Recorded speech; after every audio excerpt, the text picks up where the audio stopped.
Welcome back guys. आज हम explain कर रहे हैं द टुमारो वॉर मूवी। तो चलते हैं मेन स्टोरी लाइन की तरफ। मूवी की स्टार्टिंग में हमें सन 2050 का समय दिखाया जाता है, जहां पे कुछ सोल्जर सीधा आसमान से एक पुल के अंदर गिर जाते हैं। कुछ तो पानी में गिरकर बच जाते हैं, लेकिन कुछ जमीन पर गिरकर मारे जाते हैं।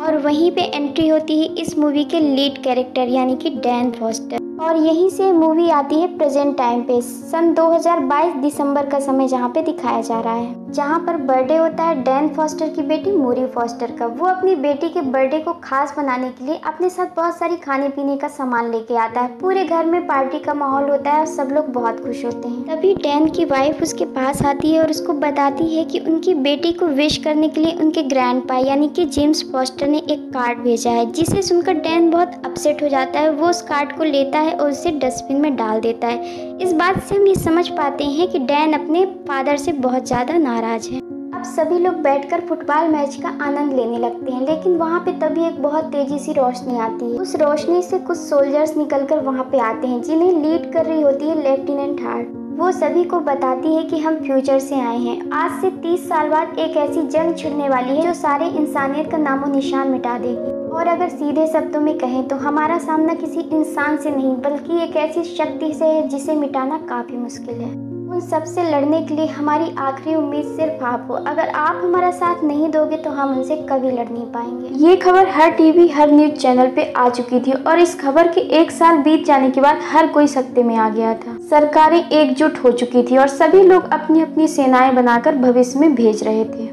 और यहीं पे हमें ये चीज़ें पता चलती हैं कि जो लोग जंग में भेजे जा रहे थे 7 दिन बाद जब वो लौटते थे तो किसी के हाथ पैर, किसी का कुछ अंग, ये सब नहीं होता था। यहाँ तक कि जो 100% लोग भेजे जा रहे थे उनमें से सिर्फ 20% लोग ही वापस हो पा रहे थे। इस बात को सुनकर वर्तमान समय के लोग ये कहते हैं कि ये तो भविष्य की प्रॉब्लम है, तो हम उनकी मदद आखिर क्यों करें। तभी वहाँ पे मौजूद कुछ लोग कहते हैं कि भविष्य में जो लोग हैं वो हमारे बेटे और पोते ही तो हैं, तो हमें उनका साथ देना ही चाहिए। और इस बात से सभी जगह गर्मा गर्मी का माहौल हो जाता है। अब वहीं पे सीन शिफ्ट होता है डैन फॉस्टर की तरफ, जो कि बायोलॉजिकल टीचर होता है, अपनी क्लास में बच्चों को पढ़ा रहा होता है। वहाँ पर कुछ बच्चे जो कि पढ़ना नहीं चाहते वो अपना सर झुकाए बैठे होते हैं। तब डैन उनसे कहता है कि अब तुम ही लोग बता दो कि आखिर तुम लोग क्या पढ़ना चाहता है। तो उनमें से कुछ बच्चे कहते हैं कि पढ़ने लिखने का आखिर क्या मतलब है जब हमें कुछ समय बाद उस जंग में जाना ही पड़ेगा, और उस जंग में जाने के बाद जिंदा वापस तो कोई आ नहीं रहा, तो फिर हमें पढ़ाई लिखाई करके क्या मिलेगा। तभी वहाँ पे एक लड़का हाथ खड़ा करता है कुछ कहने के लिए, लेकिन डैन उससे कहता है कि अगर तुम्हारे पास ज्वालामुखी के अलावा कोई और टॉपिक हो तो मैं उसके बारे में जरूर तुम्हें बताऊंगा। तब वो लड़का कहता है कि मुझे कुछ कहना है और मैं बात करना चाहता हूँ। ज्वालामुखी एक ऐसा टॉपिक है जिसके बारे में हम सालों साल बात कर सकते हैं। ये एक ऐसा टॉपिक है जो हमारी जन सामान्य और पूरी दुनिया से जुड़ा हुआ है। इनकी ये बातें चल ही रही थी, तभी वहाँ डैन के पास में एक अलर्ट आता है।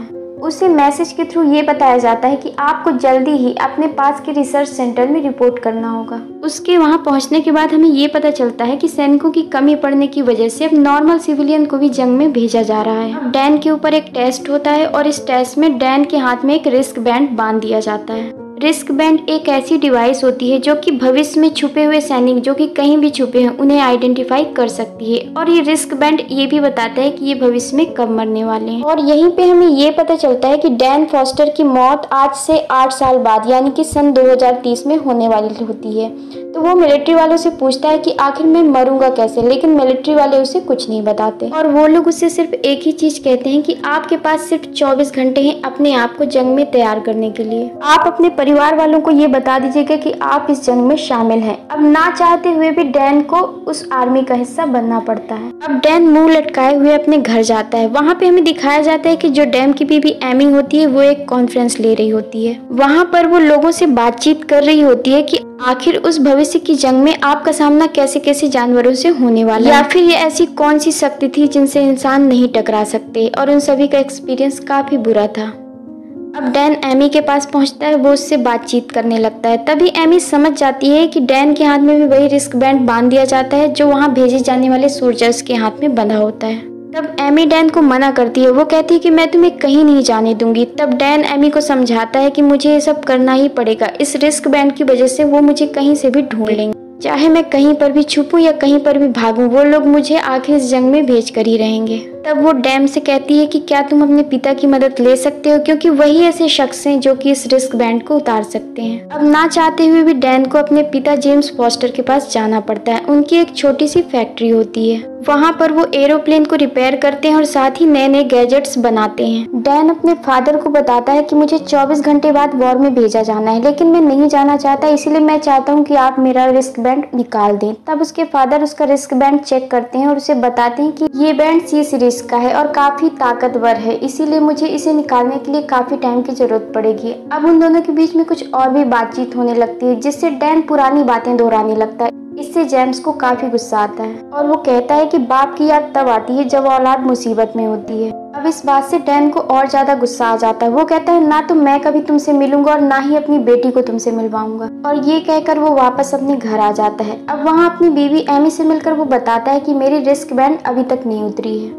इसका मतलब ये है कि मुझे जंग में जाना ही पड़ेगा। तो ये बात सुन के एमी बहुत इमोशनल हो जाती है। वो कहती है एक बार अपनी बेटी मूरी से मिलने जरूर चले जाना। तो वो अपनी बेटी मूरी से मिलने जाता है और उससे कहता है कि बेटा मेरे पास एक ऑर्डर आया है। और इतना सुनते ही मूरी ये समझ जाती है और उससे कहती है कि मुझे पता है पापा कि आपको जंग में जाना है। उन दोनों के बीच में काफी इमोशनल सीन क्रिएट होता है और अपनी बेटी को बाय करने के बाद अब वो दिन आ जाता है जब उन सभी सिविलियन को जंग में जाना है। उन्हें 1 हफ्ते की ट्रेनिंग दी जाती है। यहाँ पे हमें ये बात समझ में आती है कि जो जंग में भेजे जा रहे हैं वो सारे सिविलियन 40 साल के ऊपर के हैं। ऐसा सिलेक्शन इसलिए किया जाता है क्योंकि जो 2050 में जंग लड़ने जा रहे हैं वो ऐसे सिविलियन होने चाहिए जिनकी 2050 में ऑलरेडी डेथ हो चुकी है। इसीलिए 2022 से उन्हीं 40 साल प्लस के लोगों को लिया जाता है जो कि 2020, 35 या कि 40 तक में मर चुके होंगे। ऐसा इसलिए किया जा रहा है ताकि उनका सामना उनकी फ्यूचर आइडेंटिटी से ना हो। और वहीं पे इसका उल्टा होता है, यानी कि जो सैनिक इन्हें ट्रेन कर रहे हैं उन सभी की एज 22 साल से कम है। इसका मतलब ये है कि सन 2030, 35 या 40 तक वो पैदा ही नहीं हुए हैं।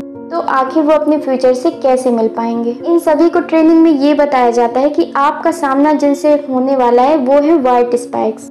वो काफी तेज तर्राट और काफी भयानक जीव हैं। अगर आपको उनका सामना करना है तो आपको उनको गले पे और पेट पे वार करना है, क्योंकि उनकी पीठ और सर एक मजबूत ढाल से जुड़ी हुई है। और उन्हें ये बताया जाता है अगर 7 दिनों के भीतर आप जिंदा बचते हैं तो इस टाइमर की मदद से आप वापस आ सकते हैं, और अगर आप मारे गए तो आपके परिवार वालों को $10 लाख दिए जाएंगे।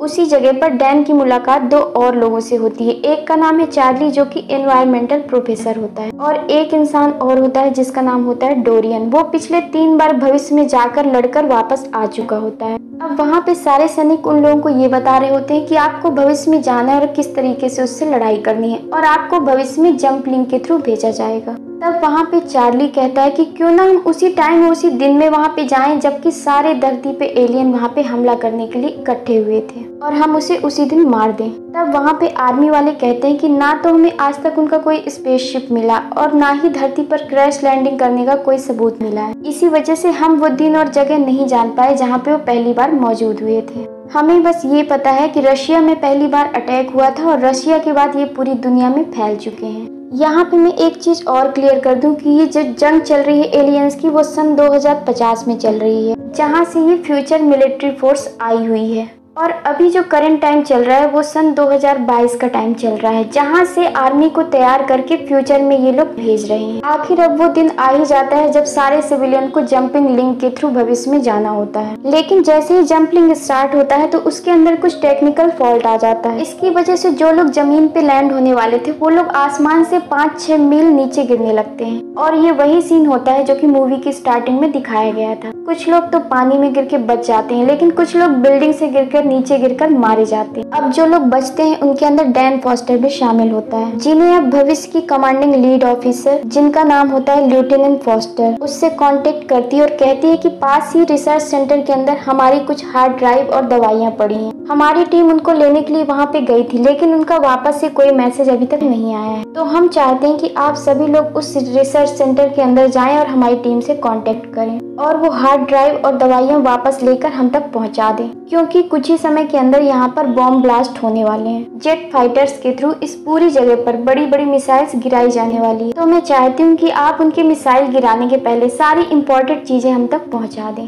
अब डैन फॉस्टर अपने सभी दोस्तों को लेकर उसी रिसर्च फैसिलिटी में पहुंचता है, मगर वहां पहुंचने के बाद उन्हें पता चलता है कि जो टीम यहां पे पहुंची थी हार्ड ड्राइव लेने के लिए, उन्हें तो कब का व्हाइट स्पाइक्स ने मार दिया है। उनकी लाशें लटक रही थी, जिसे देखकर हर कोई डर जाता है, लेकिन फिर भी अपना काम जारी रखते हैं। डैन फटाफट से भागकर केबिन में जाता है और हार्ड ड्राइव और मेडिसिन वहाँ से उठा लेता है जो लेफ्टिनेंट फॉस्टर ने उसे लाने के लिए कही थी। वो सब कुछ वहाँ से लेके निकलने लगता है। तभी वहाँ पर कुछ व्हाइट स्पाइक्स उनकी आवाजें सुन लेते हैं और उन पर हमला करना शुरू कर देते हैं। अब सिविलियंस व्हाइट स्पाइक्स के पीठ और पेट पर गोलियां चलाना धड़ाधड़ से शुरू कर देते हैं, जैसा उन्हें ट्रेनिंग में सिखाया गया था। अब और भी काफी सारे व्हाइट स्पाइक्स उन पर हमला करने के लिए आ जाते हैं। उनकी पूंछ में एक ऐसा हथियार होता है जो कि बहुत तेजी से वो फेंक कर मारते हैं, जिसकी वजह से काफी लोग तो घायल हो जाते हैं, लेकिन टैन और बाकी लोग वहाँ से बच के भाग निकलते हैं। और अब लाल धुएं के बड़े बड़े बम वहाँ पर गिराए जाने वाले थे। अब लेफ्टिनेंट फोस्टर उनको कहती है कि जितना जल्दी हो सके इस एरिया से बाहर निकल जाओ, क्योंकि यहाँ से मिसाइल से बॉम्ब गिराए जाने वाले हैं। अब डैन और उनकी टीम जब भागने लगती है तो उनकी एक जोरदार भिड़ंत होती है फिर से व्हाइट स्पाइक से, क्योंकि वो रास्ता वहीं से जाता था। इसीलिए जोरदार भिड़ंत के बाद एक टनल तक पहुंच जाते हैं। तब वहां पर उनका दोस्त रॉबिन कहता है कि तुम सभी आगे निकल जाओ, इनको रोकने का एक ही तरीका है कि इनके ऊपर बॉम्ब गिराया जाए। तब डैन कहता है कि इसमें तुम भी मारे जाओगे, लेकिन रॉबिन कहता है कि तुम सभी को बचाने का और साथ साथ ये ड्राइव और मेडिसिन को बचाने का यही तरीका है।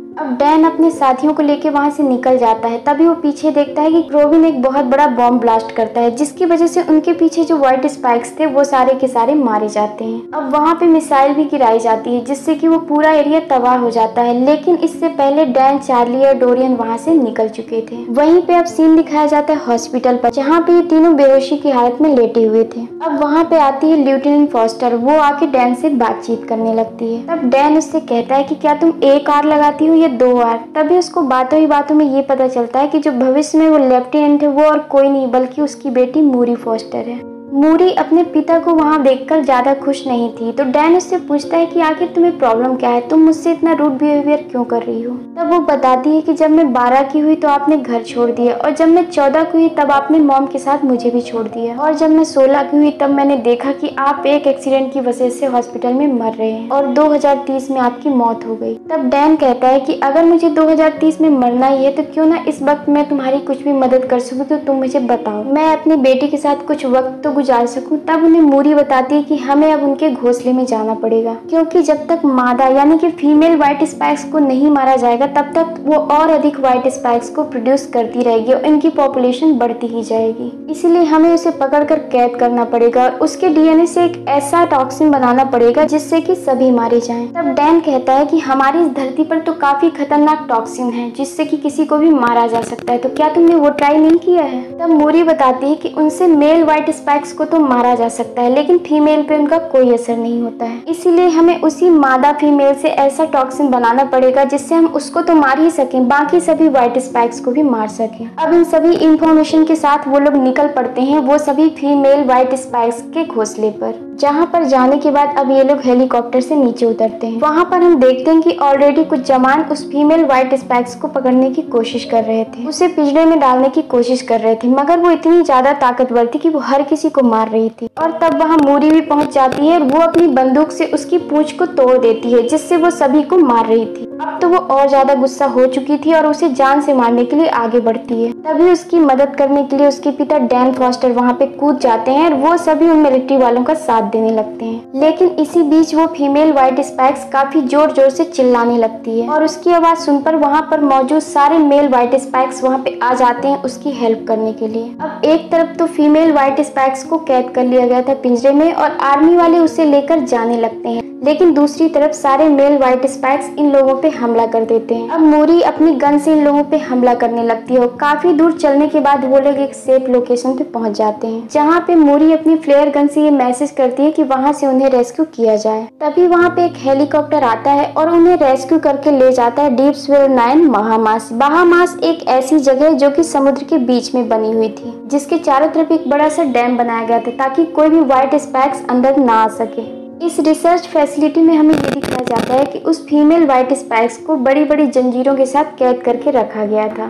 अब वहीं पे मोरी जाती है और उसका ब्लड सैंपल लेती है और अपने डीएनए एनालिटिक्स चालू कर देती है। तभी उसे पता चलता है कि उसकी डीएनए में हजारों ऐसे कोने हैं जिन पर बराबर रिसर्च करनी पड़ेगी, तभी हम परफेक्ट टॉक्सिन बना सकते हैं। तब डैन कहता है कि मैं भी तुम्हारी हेल्प कर सकता हूँ। तब मोरी कहती है कि वैसे भी ये काम सिर्फ एक शख्स का है, तो क्यों ना आप जाकर यहाँ पे रेस्ट करें। अब मोरी उन सभी डीएनए पर जांच शुरू कर देती है, तो कोई 50%, 30% या 25%, इतने से ज्यादा कोई भी डीएनए मैच नहीं हो पा रहे थे। अब वो रात भर यही काम में लगी रहती है, लेकिन उसे परफेक्ट मैच नहीं मिल पा रहा था। अब आता है आखिरी दिन, यानी कि 7वां दिन, जहां पर भेजे गए सभी सैनिकों को अपने टाइमलाइन से वापस होना था। इसका मतलब ये था कि डैन फॉस्टर को भी अपने सन 2022 में भेजा जाना था। तब वो अपनी बेटी से आखिरी बार मिलने आता है। वो उससे कहता है कि तुमने मुझे ये फोर्स ज्वाइन करवा के यहाँ पे क्यों बुलाया, मतलब जरूर मुझसे जुड़ी कोई ना कोई बात तो हो जो तुम मुझे बताना नहीं चाहती। तब मोरी कहती है कि हाँ, मैंने ही ये टास्क फोर्स बनाई थी जिसके अंदर आपको शामिल किया गया था, और मैंने ऐसा इसलिए किया क्योंकि मैं आप पे विश्वास करती हूँ। मैं जानती हूँ अगर इस टॉक्सिन का तोड़ मिल गया तो इसे आप अपने साथ 2022 में जरूर लेके जाएंगे और इसका मास प्रोडक्शन करेंगे। मास प्रोडक्शन का मतलब होता है कि इस टॉक्सिन को और अधिक बड़ी मात्रा में प्रोड्यूस करना, ताकि भविष्य में आते आते जब ये एलियन धरती पर आएंगे तो हम उनका खात्मा करने के लिए पूरी तरह से तैयार होंगे।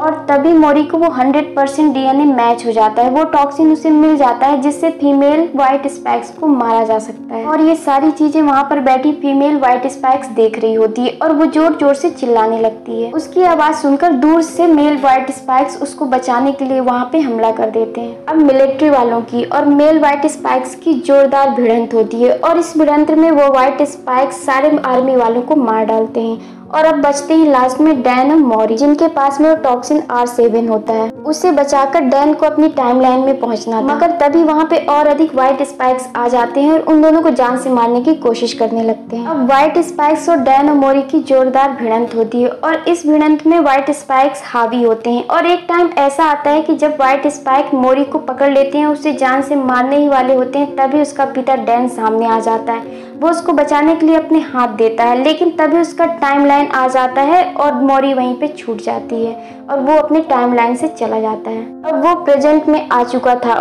ये हादसा इतना गहरा था कि उसके हाथ से वो टॉक्सिन की बोतल छूटती ही नहीं है। अब उन्हें हॉस्पिटल लेके जाया जाता है और साथ ही उनसे ये पूछा जाता है कि क्या आप ठीक हैं और आपके हाथ में पड़ी ये बोतल किस चीज की है। तब डैन उन्हें बताता है कि इस चीज का मास प्रोडक्शन करो, ये वही टॉक्सिन है जिससे कि व्हाइट स्पाइक्स को जान से मारा जा सकता है। लेकिन आर्मी ऑफिसर उससे कहती है कि जब आप यहाँ पे आए तब तक पूरा जंपलिंग पूरी तरह से तबाह हो चुका है, अब हम फ्यूचर में नहीं जा सकते, और अगर फ्यूचर में नहीं जा सकते तो हम मास प्रोडक्शन के बेस पे करेंगे। और आखिर में थका हारा डैन अब वापस से अपने घर में पहुंचता है। अब वो अपनी बीवी एमी और साथ ही अपनी बेटी को देखता है, मोरी, जो कि अभी 9 साल की है। वो उसे देखकर गले लगा लेता है और कहता है कि मैं तुमसे बहुत ज्यादा प्यार करता हूँ और मैं तुम्हें छोड़कर कहीं नहीं जाऊंगा। लेकिन डैन इस चीज को जानता था कि हमने आज अगर इस सिचुएशन का कोई तोड़ नहीं निकाला तो भविष्य में हमारे सारे करीबी लोग मारे जाएंगे। और वो पहुंचता है डोरियन के पास। वो उससे कहता है कि जब भी तुम किसी व्हाइट स्पाइक्स को मारते थे तो उसकी आखिरी निशानी अपने पास में रखते थे, क्या तुम्हारे पास उसका नाखून आज भी है? तो डोरियन कहता है हाँ। और अब उस नाखून को लेकर दोनों पहुंचते हैं चार्ली के पास, जो कि एनवायरमेंटल साइंटिस्ट होता है। और जब वो उन्हें जूम करके देखता है तो वो उन दोनों को बताता है कि इसके ऊपर किसी ज्वालामुखी की राख है। ये जरूर चाइना में फटे किसी बड़े ज्वालामुखी की राख हो सकती है, लेकिन इनका पहला हमला तो रसिया में था, तो आखिर चाइना की राख इनके नाखून पर कैसे आई? आखिर इनका पता हम कैसे लगाएं? तभी डैन को याद आता है कि उसकी क्लास में एक छोटा लड़का था जो कि हर वक्त ज्वालामुखी की बातें करता रहता था। और वो सभी पहुंच जाते हैं उस छोटे बच्चे के पास और उससे पूछते हैं कि आखिर रसिया के अंदर उस चाइना में फटे ज्वालामुखी की राख कैसे आई, क्या तुम इसके बारे में जानते हो? तो वो लड़का उन लोगों से बताता है कि आज से 1000 साल पहले चाइना में एक बहुत बड़ा सा ज्वालामुखी फटा था जिसकी बड़ी बड़ी लहरें रसिया तक पहुंच गई थी। वहीं पर अब वो जमकर उसकी राख बन चुकी थी। और जब सभी वैज्ञानिक उस ग्लेशियर तक पहुंचे तो उन शोधकर्ताओं के अनुसार आज भी उसके अंदर वो राख मौजूद है। तभी इन सब बातों से डैन को ये पता चलता है कि वो जो व्हाइट स्पाइक्स थे वो 2050 में नहीं बल्कि 1000 साल पहले ही धरती पर आ चुके थे और वो सिर्फ इंतजार कर रहे थे बर्फ के पिघलने का। यही वजह है कि आज तक हमको कोई स्पेसशिप या कि कोई क्रैश लैंडिंग स्पॉट नहीं मिला है। अब ये सारी बात बताने के लिए डैन पहुंचता है यूएस गवर्नमेंट के डीन सेनेटर के पास और वो उन्हें बताता है कि हमें ये पता चला है कि रशिया के अंदर कोई व्हाइट स्पेक्स का स्पेसशिप है, तो हमें बर्फ पिघलने के पहले या तो उनके जागने के पहले उन्हें नष्ट करना पड़ेगा, जिससे कि भविष्य में हमारे ऊपर हमला ना कर सके। तब सेनेटर कहते हैं कि आखिर मैं तुम्हारी बात क्यों मानूं? वैसे भी अभी पूरी दुनिया के अंदर जंग का माहौल छिड़ा हुआ है और कोई भी देश मुझे तुम्हारे रसिया जाने पर एग्री नहीं करेगा, इसीलिए इस काम में मैं तुम्हारी कोई मदद नहीं कर सकता। अब तब जाकर डैन को अपने पिता की याद आती है। वो जानता है कि उसके पिता के पास काफी सारे हवाई जहाज हैं जो कि उन्हें इलीगल वे में रसिया तक पहुंचा सकते हैं। अब डैन अपने फादर के पास पहुंचता है। वो सारी बातें उन्हें बताता है जो जो उसके साथ इंसिडेंट हुए थे और भविष्य में होने वाले थे। अब इन सारी बातों को सुनने के बाद उसके पिता ये काम करने के लिए तैयार हो जाते हैं। अब डैन और लेफ्टिनेंट हार्ड और उनकी छोटी सी टुकड़ी एक हवाई जहाज में बैठ के वहाँ पे जाने लगते हैं और उनके साथ काफी ज्यादा मात्रा में हथियार भी होते हैं। उनके पास वो टॉक्सिन भी होता है जिससे कि फीमेल व्हाइट स्पेक्स को मारेंगे। अब ये लोग डायरेक्ट उसी स्पॉट पे पहुंच जाते हैं जहां से आज से 1000 साल पहले उस चाइना में फटे ज्वालामुखी की राख थी और वहां पे जाके उन्हें ये पता चलता है कि इस जगह को बॉम्ब से उड़ाना पड़ेगा, क्योंकि जब तक वो इस जगह को बॉम्ब से नहीं उड़ाएंगे तो वो जमीन के नीचे नहीं पहुंच पाएंगे। और काफी बड़ा बॉम्ब ब्लास्ट करने के बाद उन्हें ये पता चलता है कि जमीन के नीचे काफी बड़ा स्पेसशिप मौजूद है और ये वही स्पेसशिप था जिसकी मदद से सारे व्हाइट स्पेक्स इस दुनिया में आए थे। लेकिन तभी उन्हें ये पता चलता है कि इन व्हाइट स्पेक्स को कभी धरती पर आना ही नहीं था, ये गलती से यहाँ पे क्रैश कर गए थे। अब मिलिट्री वालों के पास जो टॉक्सिन था वो सभी सोल्जर उस व्हाइट स्पेक्स के सर में वो टॉक्सिन को डाल रहे होते हैं, जिससे थोड़ी ही देर में वो व्हाइट स्पेक्स वहाँ पे पिघल कर मर रहे हैं। लेकिन जो मर रहे थे वो इतना ज्यादा शोर मचा रहे थे कि जो स्लीप कर रहे थे व्हाइट स्पेक्स वो सभी जाग जाते हैं और वो वहाँ पर जितने भी सैनिक होते हैं उन्हें जान से मारने लगते हैं। अब डैन अपनी गन निकालता है और उन व्हाइट स्पेक्स को मारने की कोशिश करता है और काफी को मार भी डालता है, लेकिन तभी एक व्हाइट स्पेक्स वहाँ से भागकर बाहर निकल जाता है और अब बाकी के व्हाइट स्पेक्स भी बाहर जाने की कोशिश करने लगते हैं। तभी डोरियन कहता है कि इन व्हाइट स्पेक्स को मारने का सिर्फ एक ही तरीका है कि यहाँ पे बॉम्ब ब्लास्ट करके सभी को मार दो